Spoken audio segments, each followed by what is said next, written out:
illallah wa asyhadu anna Muhammadan abduhu wa rasuluh la nabiyya ba'dah. Allahumma rabbi shrah li sadri wa yassir li amri wahlul 'uqdatam min lisani yafqahu qawli waj'al li waziran min ahli la haula wa la quwwata illa billahil aliyyil azim.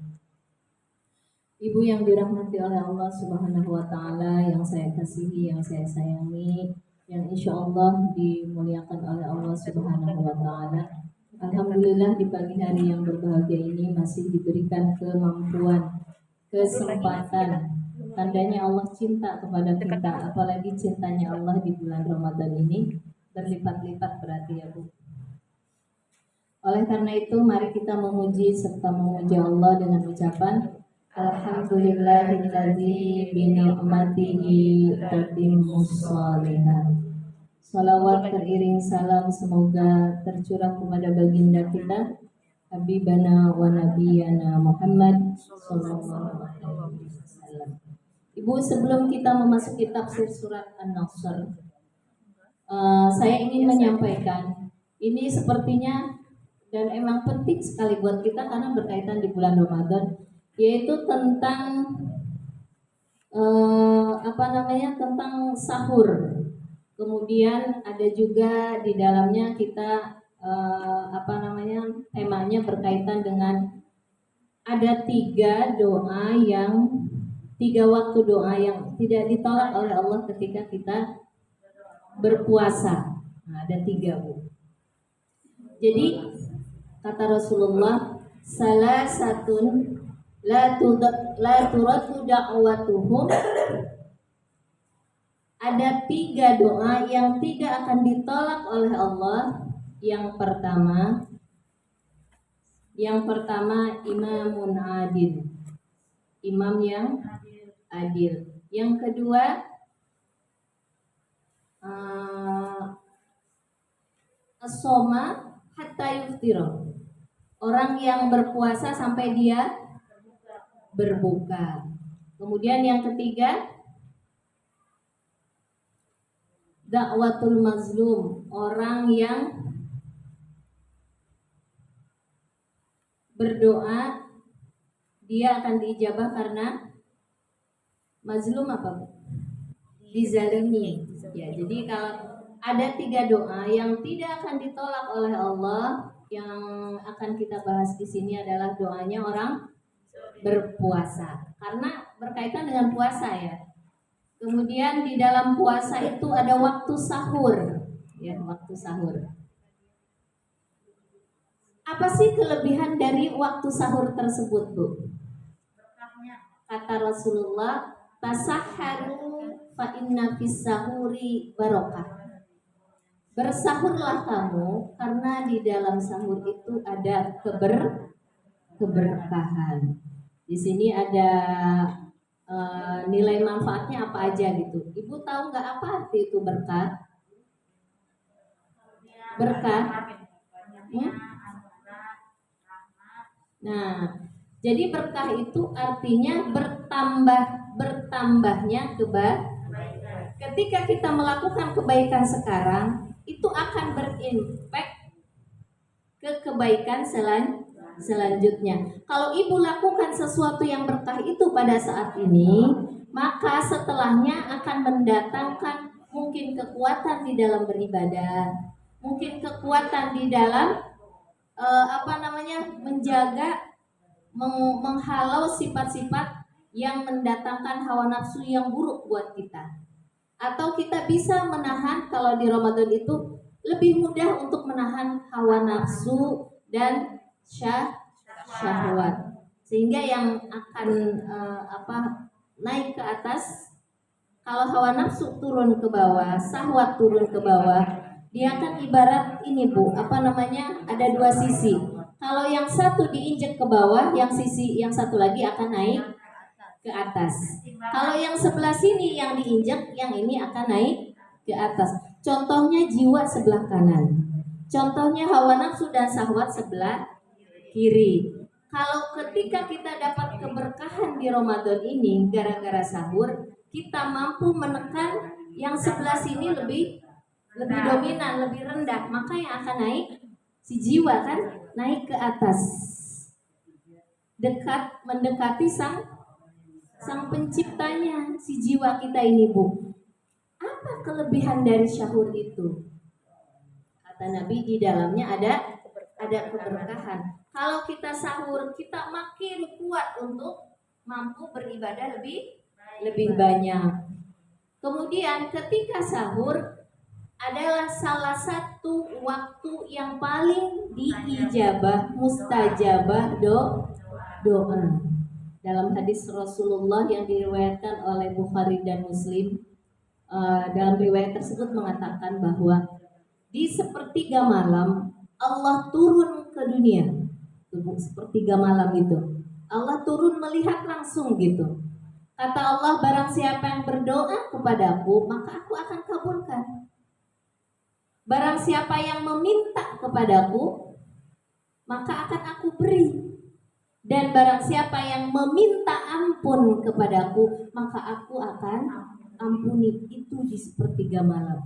Sepertiga malam itu ketika Ramadan adalah waktu sahur. Dan mulai jam 3, jam 4, jam 5 ya, terus ke bawah sampai jam 6. Kan jam itu dibagi 3 ya Bu ya, dari jam 6 maghrib sampai jam 6 lagi dibagi, contohnya kan 4 jam. Nah 4 jam yang ketiga itu dari jam 3. Jam 3 ini adalah sepertiga malam. Dan jam 3 ini adalah waktunya sahur ke bawah sampai subuh. Kemudian di dalam Al-Quran surat apa ya, ayat 18, wabil asharihum yastaghfirun. Dan di waktu sahur maka memohon ampunlah kalian kepada Allah. Kenapa? Karena di waktu sahur inilah Allah sedang menatap kita. Ketika tangan kita diangkat ke atas, ditengadahkan, Allah itu tidak menolak permohonan kita, Ibu. Maka ketika di waktu sahur itu bersungguh-sungguh minta sama Allah. Kalau saya lebih senang sahur itu kan antara jam 3 sampai jam 4 ya Bu ya. Nah, kalau jam 4 itu udah mau nunggu subuh. Jadi mandi dulu, sholat dulu, berdoa dulu, baru kan cuma ngangetin doang gitu kan, baru bangunin. Anak makan, kita lanjutin sholat lagi, kita lanjutin ibadah lagi. Kita mah nggak banyak kan ya, udah segini mah ya sahur. Yang penting anak-anak sudah itu gitu. Nah itu di waktu itu Bu, angkat tangan kita, mau kita apa? Dan yang saya kemarin kita sudah ajarkan, pertama kalau meminta itu, berdoa itu yang jelas manfaatnya. Minta diberikan keimanan yang sempurna, minta didekatkan kepada Allah, minta diberikan kebahagiaan dunia dan akhirat, minta dimatikan dalam husnul khotimah. Yang jelas-jelas dulu manfaatnya. Ya, yang dibawa nanti menghadap Allah itu satu Bu kalau berdoa. Jangan minta seperti Allah murahkan rezeki kami, sehatkanlah ini, mau bangun rumah, itu nanti Bu. Jadi kalau meminta itu yang lebih tinggi dulu levelnya. Levelnya itu yang akan kita bawa menghadap Allah. Itu kalau meminta doa. Setelah itu baru yang di bawahnya. Ya Allah, kami punya permintaan. Gitu. Ibu minta apa? Pengen rizki, pengen anak apa, pengen cepat kerja atau menikah dan sebagainya. Tapi kasih syarat. Kalau yang belum jelas manfaatnya, permintaan kita harus dikasih syarat ujungnya Bu. Mungkin ada yang nggak ikut kajian saya sebelumnya ya. Jadi kalau meminta yang belum jelas manfaatnya, ujungnya dikasih syarat. Ya Allah, berikan kami harta yang berlimpah halal barokah yang menyelamatkan kami dunia dan akhirat. Tidak menyebabkan kita lalai kepada Allah. Kasih syarat di ujungnya. Ya Allah, berikan jodoh buat anak saya yang menghantarkan kebahagiaan dunia dan akhirat, bisa memberikan manfaat buat orang banyak, buat umat. Kayak gitu Bu, pakai syarat ujungnya ya, yang engkau ridhoi, pakai syarat. Atau apalagi Bu, pengen usaha sukses, makmur, subur gitu ya, laris manis, ya Allah, tapi usaha ini jangan melalaikan hamba kepadamu, tapi semakin hamba bersyukur kepadamu. Pakai syarat Bu, ujungnya. Selama ini kita itu kalau minta, ya Allah, nggak pakai syarat. Jarang sekali orang pakai syarat. Artinya apa kalau orang pakai syarat, Bu? Kelihatan kebergantungan dia kepada Allah, memohon sesuatu itu yang baik, yang akan menghasilkan keberkahan, kebaikan. Nah, mintalah di waktu sahur, Bu. Karena kata Nabi di waktu sahur itu banyak keberkahannya. Kalau kita bangun, kita makan, kita minum, mungkin makannya apa aja ya, tidak harus nasi ya Bu ya. Pokoknya minimal minum gitu kan sahur. Kemudian masa kita nggak sholat ya Bu ya? Masa kita nggak baca Quran gitu, nggak zikir gitu? Emang maunya main HP doang gitu? Kan enggak, pasti ada ibadah di dalamnya. Nah di situ maka kita pergunakan sebaik-baiknya untuk memohon kepada Allah. Yang kedua, kapan waktu diijabahnya doa? Yaitu ketika orang berpuasa itu ketika dia berpuasa gitu. Jadi orang berpuasa itu dari setelah subuh sampai maghrib. Ibu banyak doa, lagi duduk doa. Ya Allah, ampuni. Nomor satu kan minta pengampunan ya Bu ya kalau di Ramadan. Gimana Bu doanya kalau minta ampun yang di Ramadan itu yang terkenal? Allahumma innaka afuwun karim tuhibbul afwa fa'fu anna ya karim. Lagi duduk baca itu, lagi jalan baca itu, lagi merenung baca itu, habis sholat baca itu, sebelum sholat, setelah sholat baca Bu. Daripada mikirin yang enggak, mending baca doa. Ya karim, karim itu artinya apa Bu? Ketika kita sedang merayu Allah, ya Allah kita akui karim itu artinya seseorang mengampuni orang lain, padahal orang yang minta ampun itu dosanya, masya Allah, menyakitinya, maksiatnya. Jadi kita kepada Allah tuh begitu, ya Allah saya itu orang yang kurang bersyukur kepadamu. Kami ini banyak melakukan dosa yang disengaja maupun nggak disengaja, maknanya seperti itu Bu. Nggak tahu diri ya Allah kami itu. Jadi ibu jangan merasa soleh ya, saya juga gitu. Jadi kalau ketika kita mengatakan Allahumma innaka afuwun karim, nah di situ Allah suka Bu dengan pengakuan kita, dan kita minta diampuni dengan kesalahan kita. Itu Allahumma innaka afuwun karim tuhibbul afwa fa'fu anna ya karim. Ada satu lagi, Allahumma inna nas'aluka ridhaka wal jannah wa na'udzubika min sakhatika wan nar. Itu juga dibaca, gonta-ganti aja. Kalau mau disambungkan. Kalau bisanya itu ketika ingat zikirnya itu gitu. Ini kebanyakan di Ramadan itu Bu yang diminta pengampunan. Kalau sudah diampuni Bu dosa-dosa kita, amal-amal baik kita itu akan sampai ke Baitul Izzah kepada Allah, akan disampaikan oleh malaikat amal-amal kita itu. Kalau amal kita sampai kepada Allah dan diterima oleh Allah, itu akan menentukan kebaikan yang akan turun selanjutnya. Kenapa kok kita susah banget? Kenapa kok masalah ini gak selesai-selesai? Kenapa kok hidupku begini terus? Kenapa kok cepet marah? Kenapa kok cepet tersinggung, egois dan sebagainya? Kok tamakku gak hilang-hilang? Bakhilku gak hilang-hilang? Jangan-jangan amal-amal kita itu karena ada dosa yang belum diampuni oleh Allah, tertahan di pintu malaikat yang pertama. Padahal kan amal kita itu harus menembus berapa pintu malaikat Bu? 7. Amal kita itu harus nembus dulu Bu ke 7 malaikat ini. Baru setelah itu sampai kepada Allah. Kalau ini nggak sampai, itu benar Bu, belepek hidup tuh. Jadi supaya hidup nggak belepek gitu. Iya, minta ampun yang banyak kepada Allah. Karena kalau mau menghindari dosa nggak mungkin. Banyak dosa gitu ini. Duduknya kita nggak berzikir aja menurut para ulama sufi itu suatu dosa. Kenapa? Udah dikasih nikmat oleh Allah, kenapa kamu tidak berzikir kepada Allah? Nah itu. Jadi belum lagi dosa yang nyata ya Bu ya.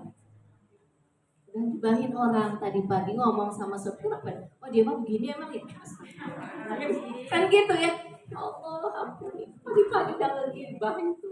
Padahal dulu kita tuh ngelihatnya itu biasa, kayaknya nggak dosa gitu. Sekarang baru mau ngomong aja, astagfirullahaladzim. Gibah nih. Iya, benar salah ya, benar dilakuin orang. Memang kayak gitu dia kalau kita itu ngomong sama siapa, tapi kayak nggak dosa. Boleh Bu, tapi yang baik-baiknya saja. Jangan disebutkan yang buruk-buruknya. Tahu nggak dia dulu waktu hidup? Ada orang itu kan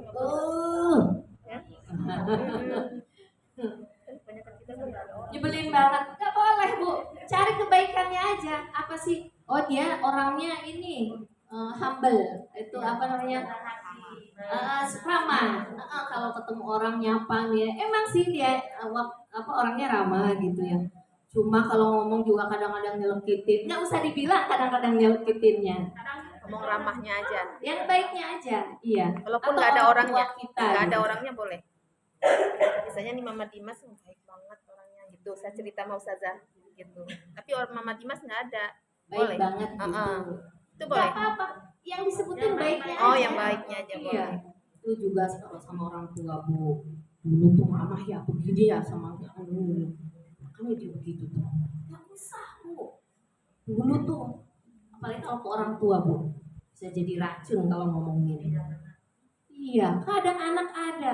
Dulu Bu bilang waktu orang tua saya masih ada, dia waktu saya nggak bilang, ibu kita itu lahir karena orang tua kita ini kayak ini itu orang tua Bu. Yang udah meninggal tuh yang disebutin baik-baiknya saja. Bu, kakak saya jangan yang buruk-buruk, baik-baiknya aja. Kalau disebutin yang buruknya sampai mati kita nggak bakalan selesai Bu. Selama hidup manusia itu akan selalu ada keburukannya. Dan itu kalau disebutin Kalau apa ngomongnya bercanda, bukan bercanda siapa sambil ketawa gitu kayak hiburin ya. Kalau kita cerita masa lalu kan kayak seneng gitu Ustazah. Iya. Kalau telepon tuh boleh nggak? Ya dulu Mama ingat nggak? Kalau aku buat salah Mama cubit dan aku iya ketawa. Kalau Maafin untuk Mama ya mendidik, gitu. kalau untuk mendidik kita ya, tapi bukan untuk menjelekkan orang tua. Enggak, ini ngomong ke orang tua sendiri Kalau gitu. seandainya tadi dasarnya niat, Allah tahu kok niat hati kita. Jadi ingat Bu, kalau orang tahu bahwa Allah selalu memantau kita, akan sangat lebih berhati-hati lagi. Ya Allah, jangan saya seperti ini. Takutnya itu buruk malah. Maka Nabi Nuh Bu, saya sudah lewat ya Nabi Nuh, kebetulan alhamdulillah ada tadarus ini jadi lebih banyak membaca. Kemudian makanya saya kalau pakai Quran itu di sebelahnya terjemah, sebelahnya ini apa tentang Nabi Nuh. Nabi Nuh tuh berdoanya begini Bu, ya Allah ampuni kalau aku meminta, kalau aku berdoa, artinya kalau aku melakukan apa-apa menurutku bagus, kata dia ya, ternyata itu tidak baik menurut Allah karena kebodohanku, karena apa yang tidak aku ketahui. Gitu. Tadi ketika kita ngomong, saya makan bercanda, jangan-jangan bercandanya kita itu sebetulnya tidak disukai oleh Allah. Jadi Ibu benar ya kalau pagi Ibu doa, ya Hayyu ya Qayyum bi rahmatika astaghis aslih li sa'ni kullah wa la taqilni ila nafsi tarfata aini. Ya Allah tolong aku ya Allah. Jangan sampai hawa nafsuku walaupun sekejap mata yang menguasai kita. Ibu, karena kalau udah hawa nafsu yang menguasai kita, syahwat yang menguasai kita, si jiwanya lemah, itu kita akan mengatakan bahwa hal yang kita lakukan itu seakan-akan benar. Kalau orang tahu bahwa itu salah dan itu akan mendatangkan murka Allah, mungkin banyak orang jadi orang soleh. Kebanyakan kenapa orang berbuat salah, enjoy aja, santai-santai aja, karena dia merasa benar. Maka Nabi Nuh tuh doanya Bu, ya Allah, seandainya aku meminta sesuatu menurutku benar, melakukan sesuatu menurutku benar, banyak ternyata yang menurutmu salah, maka ampunilah dosa-dosaku. Maka di Ramadan ini adalah waktu yang tepat untuk kita selalu meminta dan memohon ampun kepada Allah dengan tidak ada henti-hentinya. Satu yang diminta itu aja Bu, beres semua Bu. Maka yang datang kepada Imam Ibnu Hambal itu, Imam Hambali, orang yang susah, orang yang kekeringan, orang yang tidak punya keturunan, orang yang usahanya kembang, kempis, bangkrut dan sebagainya. Apa yang disuruh oleh Imam Hambali? Disuruh apa? Suruh mohon ampun kepada Allah. Kenapa? Karena mungkin amalnya banyak, tapi ada dosa yang belum diampuni oleh Allah, sehingga dosa itulah yang menghambat datangnya karunia Allah. Kita pun begitu. Jadi ini harus dicontoh-contoh para nabi ketika berdoa kepada Allah. Nabi Nuh itu sampai, ya Allah, Nabi selevel Nabi Nuh, dia memohon ampun ketika dia jangan-jangan ketika berdoa meminta kepada Allah, saya salah katanya. Ya Allah ampuni. Ketika Allah sudah mengampuni, insya Allah Allah akan ajarkan bagaimana cara kita berdoa.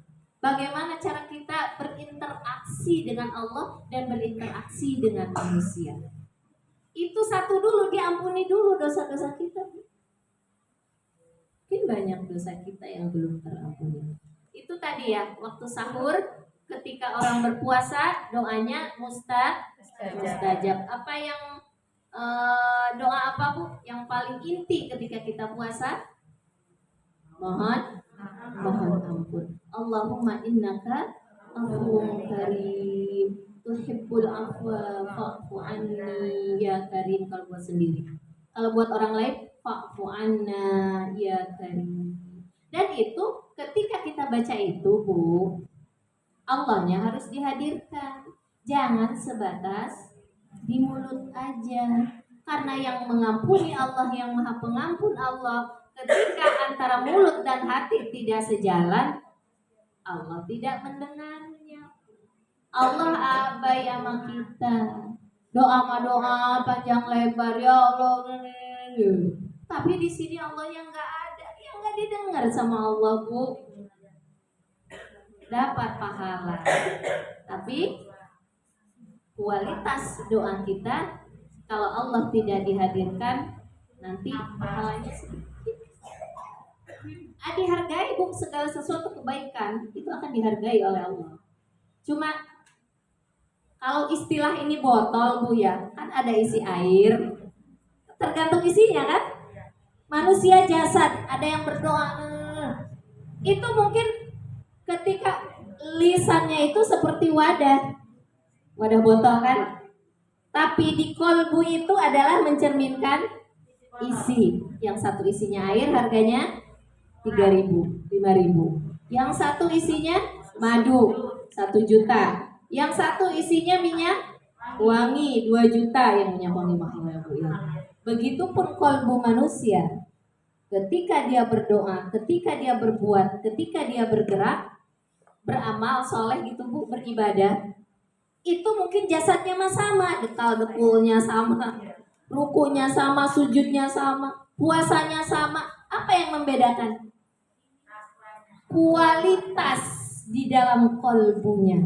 Seperti botol tadi, yang membedakan berarti kualitasnya. Itu ya Bu ya, yang dirahmati oleh Allah Subhanahu wa taala. Yang ketiga, doa diijabah ketika di Ramadan adalah ketika berbuka.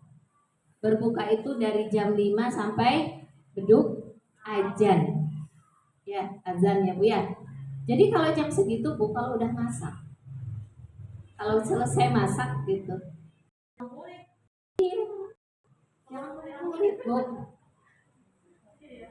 duduk, ambil wudhu, mandi ya, ambil wudhu, kemudian baca Quran, kemudian berdoa. Minta, pertama itu minta ampunan, yang kedua berdoa yang untuk kebutuhan kita. Boleh Bu, doa apa Ibu kebutuhannya? Mungkin ada yang pengen punya suami lagi, boleh Bu, tapi yang belum punya suami, yang maksudnya yang sudah bukan yang masih ada suami, bukan Ibu. Janda. Ketinggalan. Punten ya ibu-ibu ya. Kali aja ibu dapat suami yang soleh. Udah soleh kaya. Udah kaya ganteng. Udah ganteng punya mobil 3. Punya rumahnya 5. Amin, aminin aja Bu. Terakhirnya ketika berbuka. Kan gak mahal, gak bayar amin. Ya kan sahabat kita kan ada yang belum ini ya Bu ya. Yang sudah punya pasangan, ditinggal pasangannya. Bu, mau nggak begitu Bu? Apa-apa. Punten ya Bu ya, kalau kata-kata saya ternyata ibu bilang tuh ibu. Saya tuh baik Bu, sayang sama ibu gitu. Kalau seandainya ada yang begitu gitu, ini yang bala jadi bagus semuanya. Ibu tetap ngaji tapi di sini, walaupun mobilnya udah sekian, rumahnya udah sekian blerot. Masya Allah ya Bu ya, itu tiga hal. Kalau bagi kamu bisa saja ya. Pertama berdoa di waktu sahur dan laksanakan sahurnya ya Bu ya, karena di dalam sahur ada keberkahan. Yang kedua, Menjelang berbuka puasa. ketika berpuasa dari setelah subuh sampai maghrib. Jadi paginya, siangnya, sorenya itu waktu diijabah doa orang yang berpuasa. Tapi Bu, yang puasanya kayak apa ya? Nah, ini catatannya. Wah, di mana-mana orang yang berpuasa diampuni dosa-dosanya. Puasa orang Gibahnya jalan terus, yang enggak ya. fitnahnya jalan, Terus tamatnya jalan.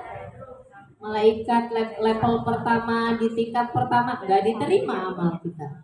Malaikat kedua nggak diterima. Malaikat ketiga nggak ada yang diterima. Kenapa? Hawa nafsunya ya tidak dipuasakan hawa nafsunya. Kalau syahwatnya mungkin dipuasakan Bu. Makan, minum, hubungan seksual dipuasakan kan? Tapi bukan itu aja yang harus dipuasakan. Hawa nafsu juga harus dipuasakan. Dan inti dari puasa adalah bukan hanya mempuasakan syahwat, tapi ada yang lebih tinggi, yang lebih kualitasnya hebat Bu. Kalau kita mempuasakan hawa dan hawa nafsu ini emang ya Allah. Ibu mau tahu gak ceritanya hawa nafsu? Ketika Allah menciptakan akal dan hawa nafsu bareng-bareng. Si akal disuruh menghadap kepada Allah. Si akal menghadap. Kamu mau patuh sama aku? Kata Allah. Ya, saya patuh sama engkau ya Allah. Si nafsu, sini nafsu. Oh enggak, kata dia bilang begitu ke Allah Bu. Hawa nafsu tuh Bu, dari awal diciptakan sudah dia pergi Bu. Kata Allah, hei hawa nafsu, aku azab engkau selama 100.000 tahun. Diazab tubuh si hawa nafsu tuh karena membangkang. Udah keluar ngapain dia Bu? Masih juga membangkang. Kata Allah, luar biasa ini nafsu. Nafsu kita loh Bu. Insya Allah. Terus apa yang terjadi? Kata Allah, aku akan bikin kamu lapar. Gak dikasih makan, gak dikasih minum. Baru dia Bu. Kata Allah, hei hawa nafsu gimana? Kamu mau tunduk sama aku? Kata si hawa nafsu, iya ya Allah, aku tunduk sama kamu. Aku tunduk sama engkau sekarang ya Allah. Tuh, dibikin lapar jadi tunduk. Tamaknya, irinya, dengkinya, apanya itu harus dibikin lapar. Ternyata puasalah satu-satunya jalan untuk menundukkan hawa nafsu. Ternyata benar Bu. Ketika kita puasa, yang tadinya males ngaji jadi rajin. Yang tadinya males sholat, bangun malam apalagi tahajud. Jangankan tahajudnya, terawihnya juga dikejar. Enggak terawih, aduh kayak berdosa. Bener gak Bu? Tuh kan, lepas tuh nafsu malesnya. Ketika di Ramadan nafsu tamak, kapankah kita paling banyak bersedekah Bu? Di Ramadan Bu. Di bulan biasa seminggu 3 kali aja 2.000. Di Ramadan tiap hari berani ibu 5.000, ada yang 10.000, ada yang 20.000. Belum lagi berbagi dengan. Artinya si hawa nafsu tamak bisa diredam ketika puasa. Benar kan? Benar ini Bu, Masya Allah, dalam hati Allah itu maha indah. Dibikinlah kita puasa Bu, supaya si hawa nafsu ini tunduk. Nanti kalau udah Ramadan sedih ya Bu ya, hawa nafsuku ya Allah bergelimang lagi. Sebetulnya dengan sebulan ini kalau orang mau belajar dengan sungguh-sungguh Bu, di setelah Ramadan kita insya Allah bisa menundukkan hawa nafsu. Kenapa balik lagi? Berarti kurang sungguh-sungguh kita dalam pendidikan di Ramadan ini.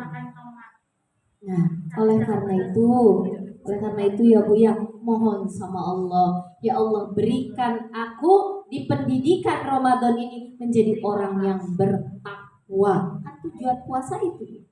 Jadi orang bertakwa. Kalau kita dapat di Ramadan ini menjadi orang yang bertakwa, setelahnya juga insya Allah.